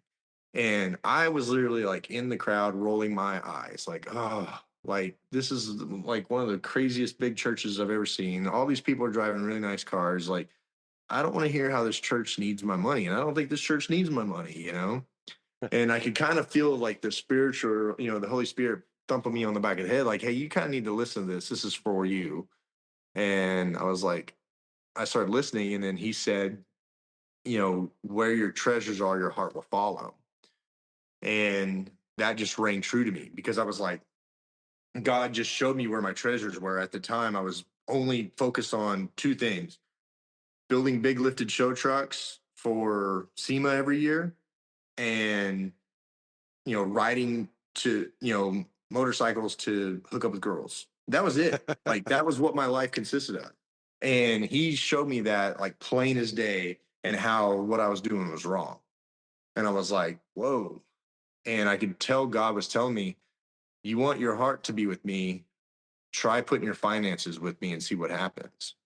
And uh and I know it says in the Bible, God's like the only spot in the Bible where God says, test me on this. But I could almost audibly hear God say, I need you to test me on this. And I was like, okay. And like by the time, he's done preaching, like I'm like kind of sobbing all over the place. And I'm like, all right, God, I'm going to do this. No matter what, anytime I take an increase, 10% off the top is going to you no matter what. Like, I'm not going to take my expenses out or anything like that. It's like whatever my increase is. If my show pays this much, 10% is yours up front. Let's see, I'm going to give it to you. And then that changed everything. That changed my whole life. Wow. Because now I'm putting my treasures where God is telling me to, and it wasn't always to church. Like God, the Holy Spirit will tell you where to put it. It wasn't always to church. Like there was times God'd be like, "Hey, I need you to give your tithe here. Don't worry about the tax credit or this or that. Don't get too technical with it. I need your money here right now." Right. And I would not give it to the church, and I would give it to where He would tell me. And every single time, God would show up in a way that is only explainable through miracles. And but that's when my life changed. Like everything changed for me. My heart changed, my mind changed. And because of that, my life changed. And it was weird. Like God started blessing me in ways that I can't even count. Like I can't even fathom. Like since then I've met my wife. I've got these beautiful children. We live in our dream home. It's not like, a mansion or anything, but we live in our Right. dream home on the most beautiful piece of property to me. And, home life is heaven to me. Like I love being home. You can ask anybody that knows me. Like I don't ever want to leave my house. Like I love being Right. at home. And, God has helped me create, and make more dreams come true because of that. And then honestly, I feel like He's protected me, more. I feel Sure. like He's opened up more doors for me. I feel like He's done, because everything in my life, this is what a lot of people don't understand is like everything is His. Everything. Right. This is all His. I don't own anything. God allows me to use things here or there, but I don't own anything. Yeah, God owns everything. And when you start to like realize that, and we let go of the greediness, we let go of the stinginess that we humans have, man, it's amazing what God can do when you have your hands and your heart open. And Yeah. tithing changed my life, man. And Wow. that's what got me to stop being a hypocrite and 100%, just pour my life into God. And, uh, you know, I would challenge anybody. Like, if you're on the fence about Christianity, you start paying tithe and listening to the Holy Spirit. And, if God's like, if you get this inclination to give someone money or donate to a charity or do this or that, do it and watch what happens. Like, Yeah. do it and keep your Yeah. eyes open, Yeah. because you want to know if God's real. Like, he will prove himself quick and in a hurry. Like, Yeah. he's done it multiple times to me in ways that are just, you know, mind blowing. Like, if I told you stories, you wouldn't even believe they're true, Right. because he's like paid me back instantly in some cases, like within the minute. It's crazy. Yeah, it really is. That's amazing. What a great testament too. So for sure. And like you said, he protects you and allows you to keep doing what you're doing, and which is, leading by example, being out there. I mean, I don't want to beat that horse too much, but you're guiding a lot of being experienced in the freestyle world. uh, you're guiding a lot of the new kids and giving them the opportunity to see, the benefits of your life and your lifestyle and your beliefs for sure. So that's a I can only huge hope. thing. Yeah, It, I can only hope, man, because the future of generations that are coming up, man, yeah, they the way the world changes every single day, like, they need it. They need yeah, God. They need that direction. And I can only hope that they listen and seek, you know what I mean? yeah, for sure, for sure. I don't want to change the subject, but I want to really quick. We're running up on time. Um, but I wanted to hit you up about the Guinness World Record. Mhm. So the So setup, the yeah. result, the Oh whole bit. man. So that was probably one of the craziest 3 weeks of my life. I got a phone call. Thank you to Shane Good at Fuel Clothing, man. He opened a door for me. This production company was looking for someone to break this world record. That Matt, the Kangaroo Kid, legend. This guy is amazing. He built and did some of the craziest jumps, that's ever been done. And he kind of was like the evil Knievel of quads. And anyway, he came up with this crazy idea to have this moving jump and jump over these cars. And this production company was looking for someone to break the record. And Shane threw my name in the hat and was like, "Hey, this is the guy you should use." And they hit me up. They're like, "Sign this NDA, blah, blah. We need to talk to you about something." So I signed it. They called me. They sent me the video, and they're like, "Would you be willing to do this?" And I said, "Yeah, absolutely." And they're like, "Okay, well, shoots and this on this date." I'm like, "That's like 3.5 weeks from now." They're like, "Yeah." And I was like, they're like, "We're still interviewing other guys and all this kind of stuff." And I was like, "All right, here's my deal." I said, "If you choose me, I need to know by today." And they're like, "Huh?" I was like, "Here's my deal. If you choose me, I need to know by today, and you better hope you choose me." And they were like, "Well, why is that?" I was like, "This is in 3.5 weeks. I have to design, build, paint, and finish a takeoff ramp. I have to line up vehicles. I've got to line up drivers. I've got to be able to test. I've got to be able to change my quad up between now and then." I said, "This is short." I'm like, "That's not a lot of time to build it. I got to build a trailer, buy a trailer, blah blah blah blah." I said, "You better hope you choose me, but I need to know like today." And I got a phone. I called my wife. I was like, "Hey, here's the deal. They want me to try this world record." And I said, I told them I need to know with it today. I hung up with my wife. My phone rings. They call. They're like, "Okay, we're going to go with you." And I said, "Okay, well, I'm going to get started." So I literally called up my cousin Ronnie, and we started fabbing up a takeoff ramp onto my trailer I had, and um, the design of the ramp came out perfectly. You know, it was little bit, a little bit.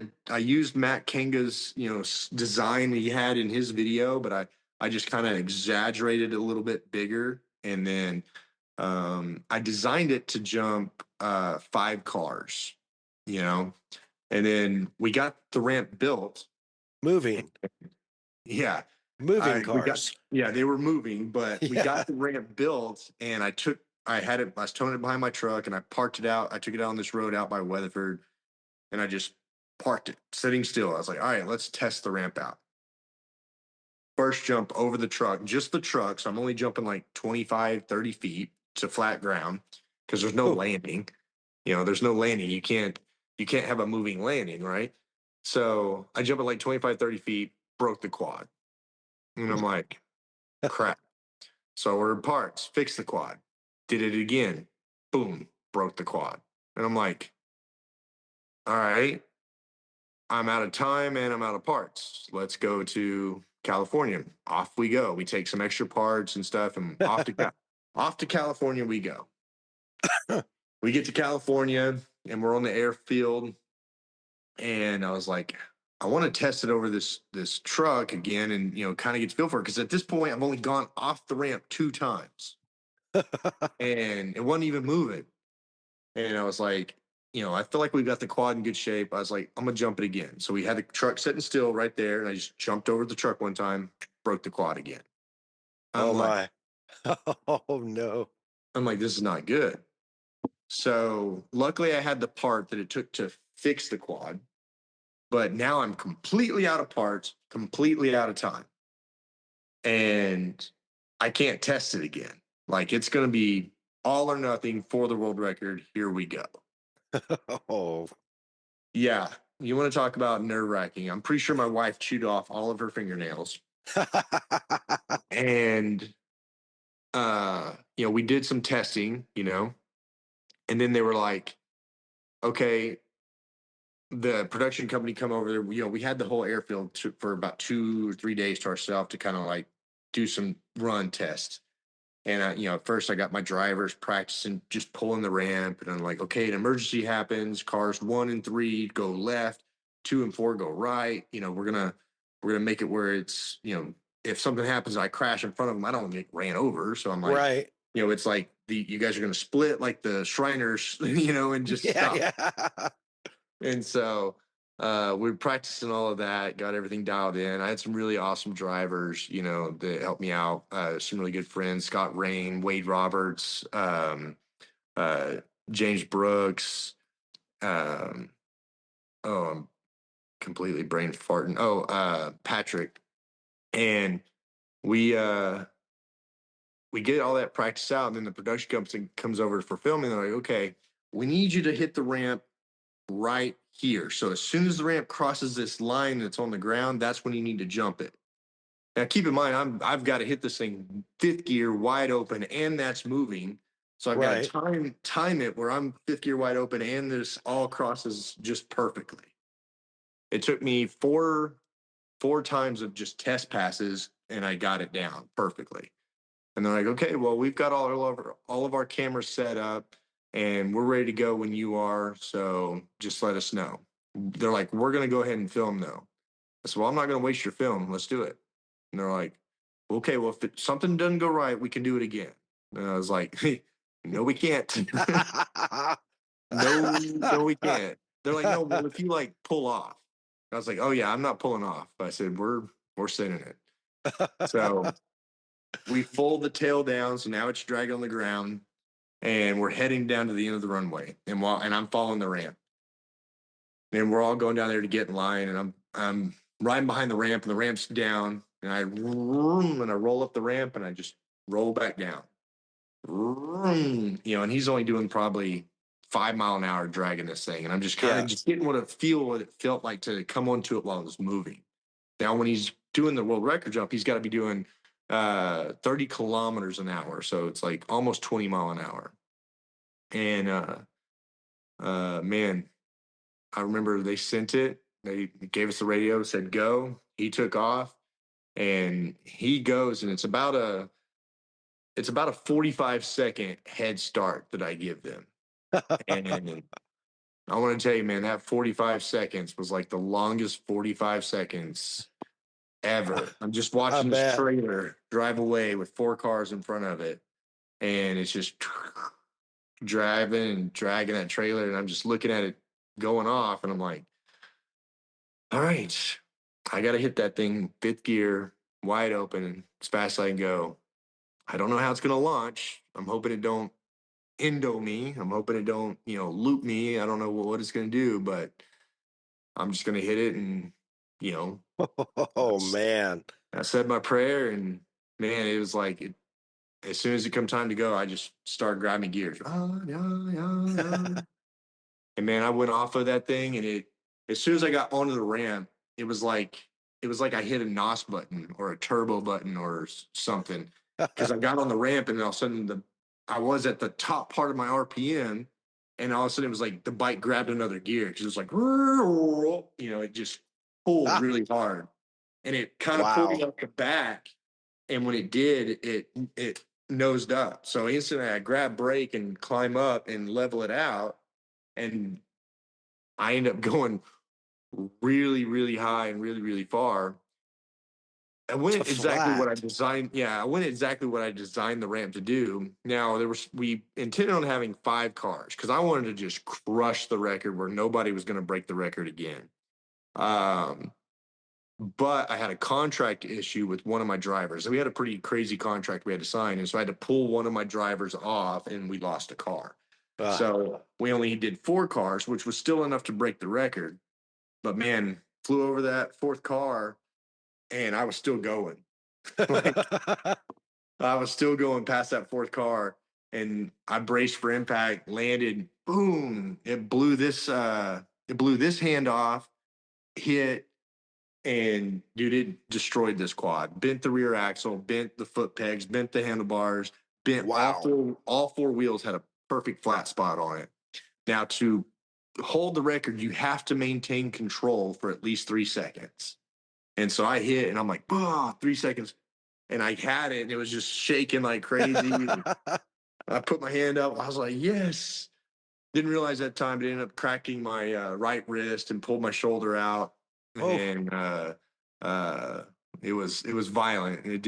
It cost a lot of money to fix the quad, but we end up, breaking the record, and, getting to come home and celebrate, and that was it was pretty awesome. And it was on the Guinness World Records Unleashed TV show on True TV at that time, which was pretty cool. And so a lot of people got to see it. They still show reruns of it here and there.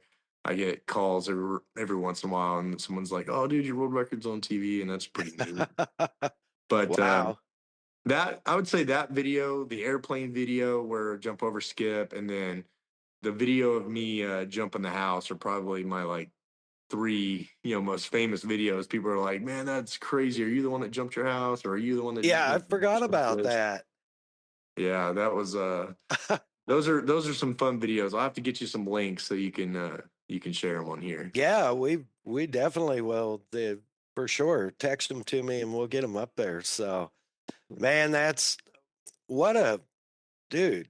What a blessed life. I mean, crazy stories, Yeah. unbelievable, um, and just a good guy all around. You know. Well, I really appreciate that, man. Um, The stories in the life, man. It's definitely better than I deserve, but I'm very blessed, and it's all thanks to God, you know. yeah, for sure, for sure. The upcoming shows. I know we need to wrap up because I know you have a commitment really quickly. Um, what do you got coming up? Where Man, can people so see you? some of the like more prominent ones that we're excited about: the Hammond, Louisiana Air Show, the North Shore Regional Air Show. It's going to be the first time ever we're taking the quad over the plane upside down, which is going to be that's a big one I got coming up.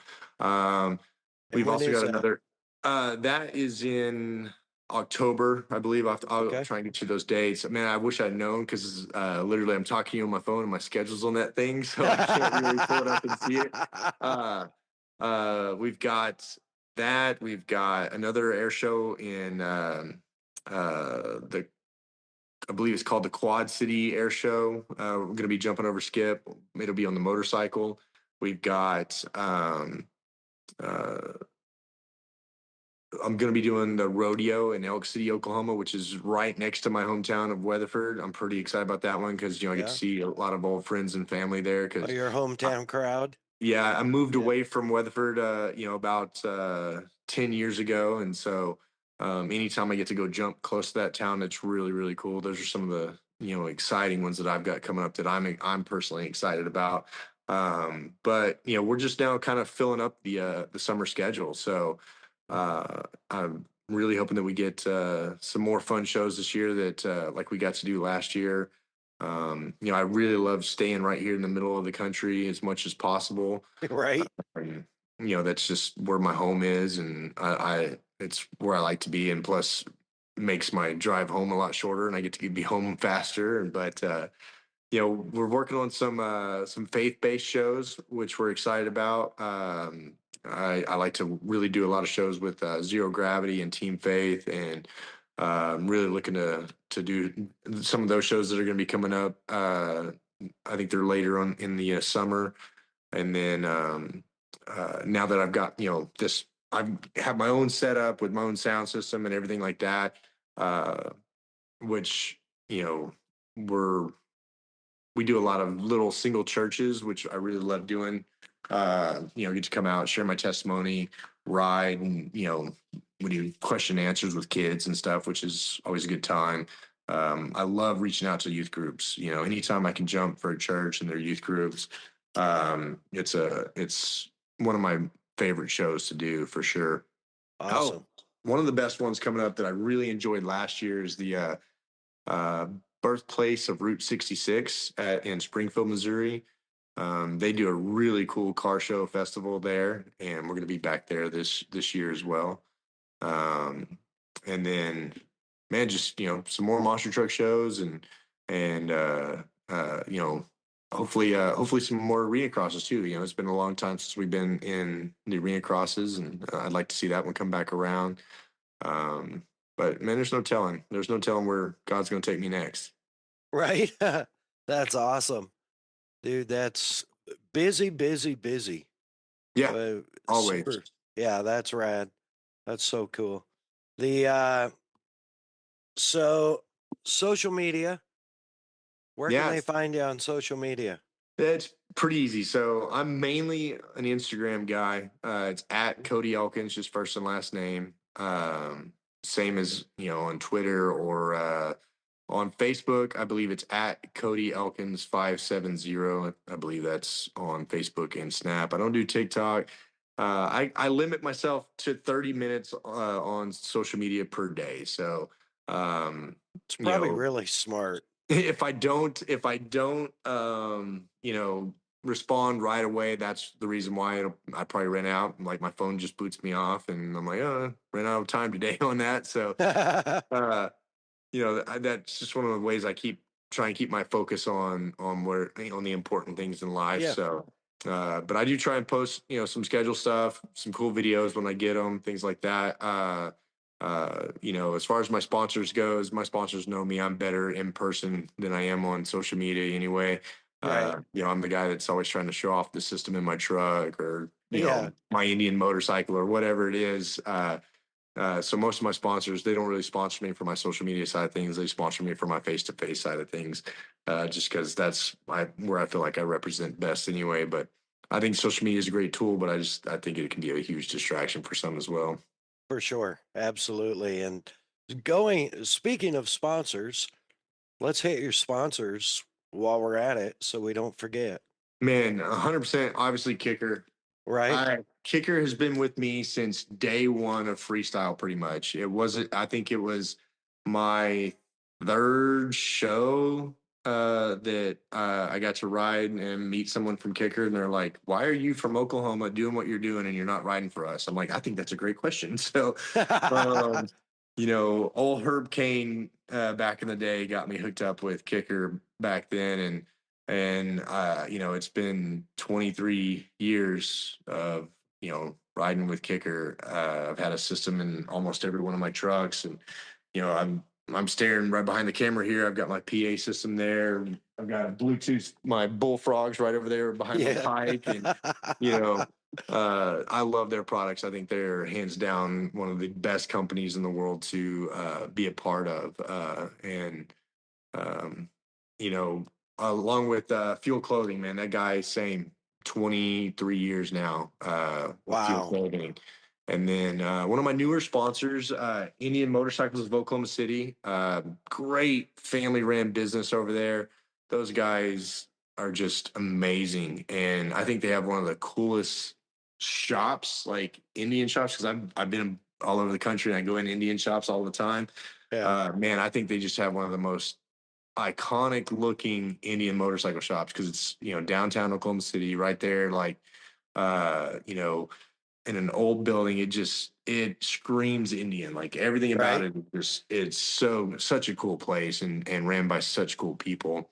But that's where I bought my Sport Chief from.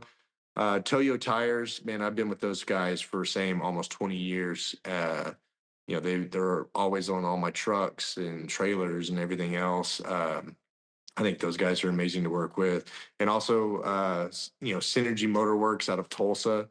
Ryan and those guys up there, just really, really good guys. Anytime I need something done to my bike or my quad, they're always on it, and they do great work, really fast turnaround times. And honestly, if you're in the market for any kind of a street bike, man, they get it. They can get a ton of stuff. And I mean, we're talking everything from scooters to sport bikes to choppers to, you Wow. name it. They've got it all. And then Blue Groove Graphics, man. You can't have sponsors if you don't have a way to put them out there. And Blue Groove Graphics, man, they really hook up my bikes, the quad, and everything else. Like the new bike this year, all Yeah. white. They got it looking good. It's a little dirty from the show this weekend. I got in at 3:30 in the morning yesterday, and then I haven't even had a chance to rinse it off yet and clean it up from the weekend. But Blue Crew Graphics got it.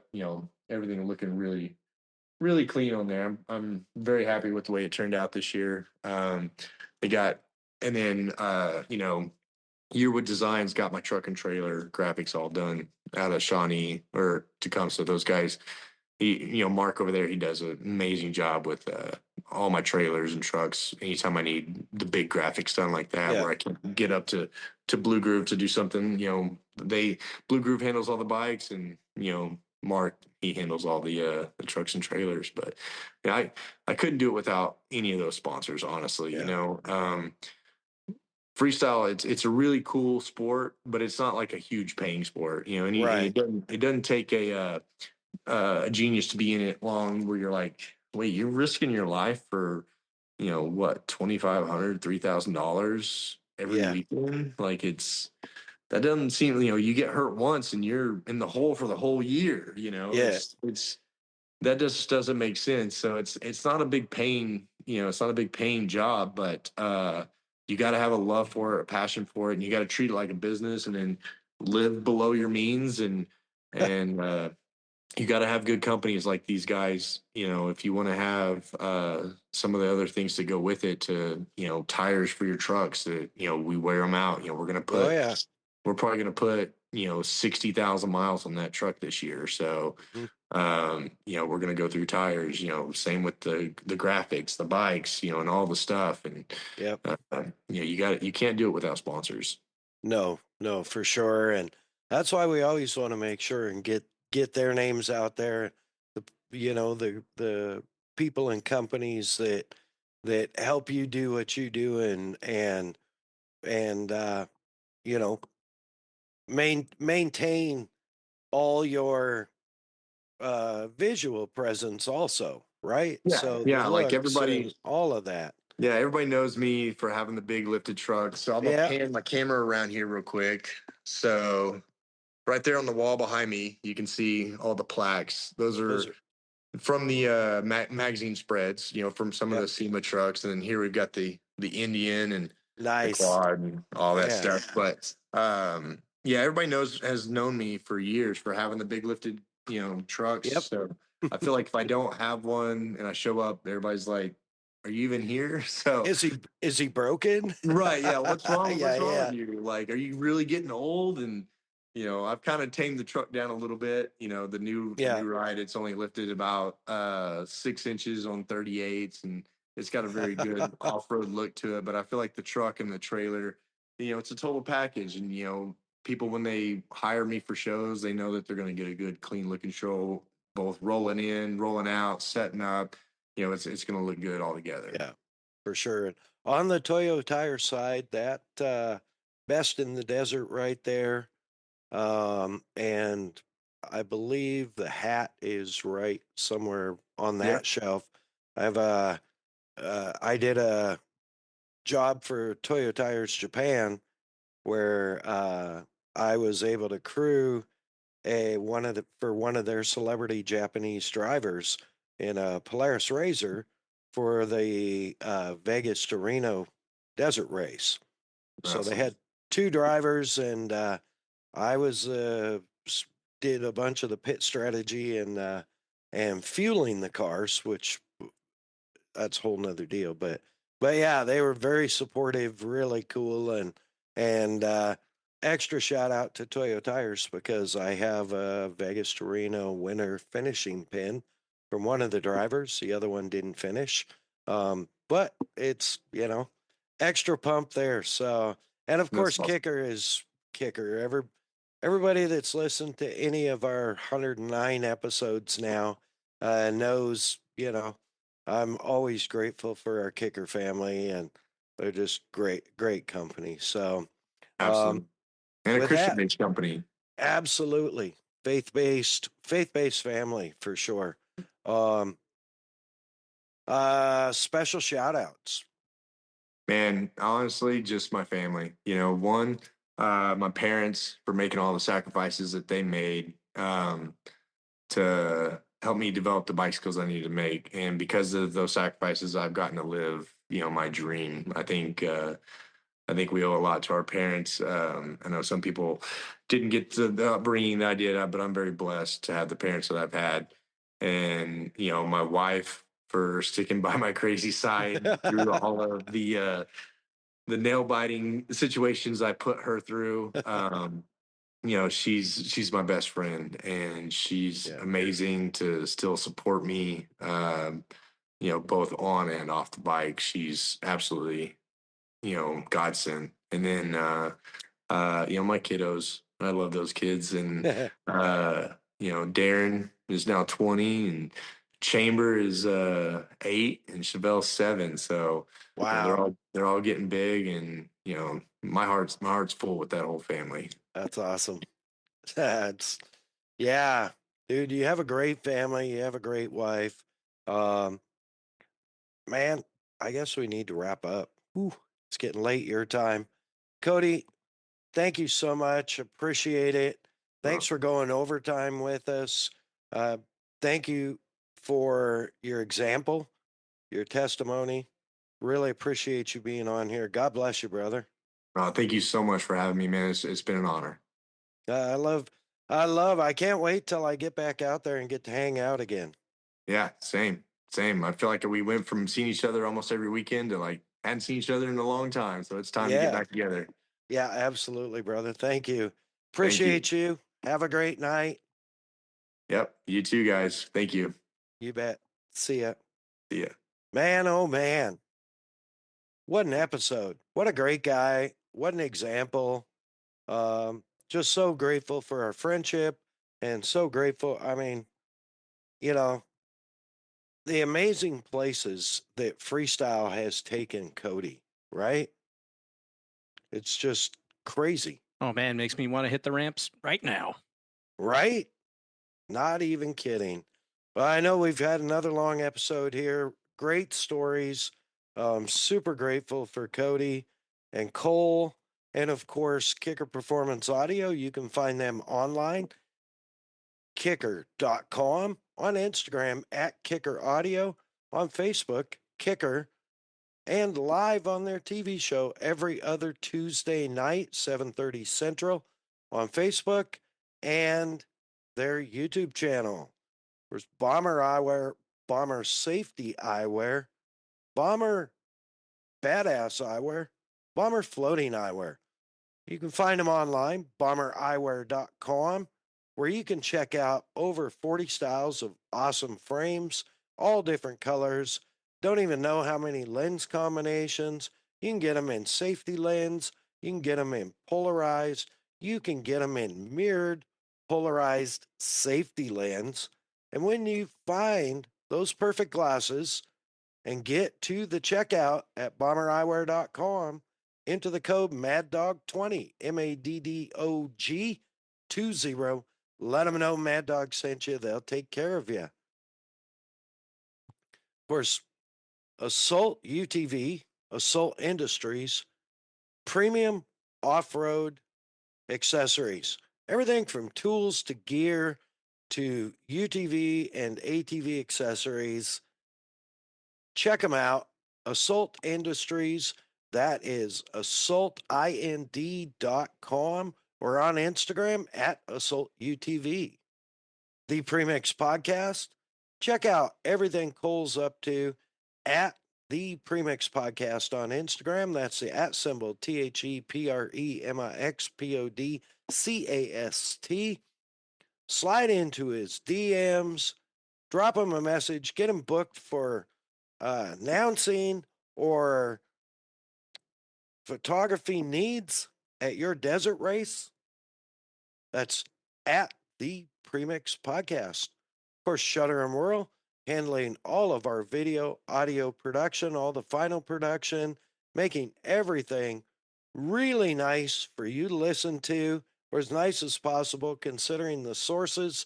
Find her on Instagram at Shutter and Whirl. Go to her bio. Click on the link in the bio, take you to her website for all your audio, video, still photography, production needs from pre-production to post-production, Shutter and Whirl. All your website, social media needs can be handled by Hey Geeks Marketing. You can find her online, heygeeks.com, or on Instagram at Hey Geeks Marketing for all your social media or website needs. Yeah, Hey Geeks, or find her on the webs, heygeeks.com. Man, oh man, I know we are on time. I am thankful for all of you folks sticking out. Cole, is there anything you have as a closing statement? God bless America, and let's go racing. Awesome. Do the speech. Make sure to rate, review, subscribe on your favorite streaming platform. Don't forget to smash that like button. Smash it hard. God bless our first responders. God bless our U.S. service people all around the world. God bless our veterans. God bless you, our fans. Mad Dog out.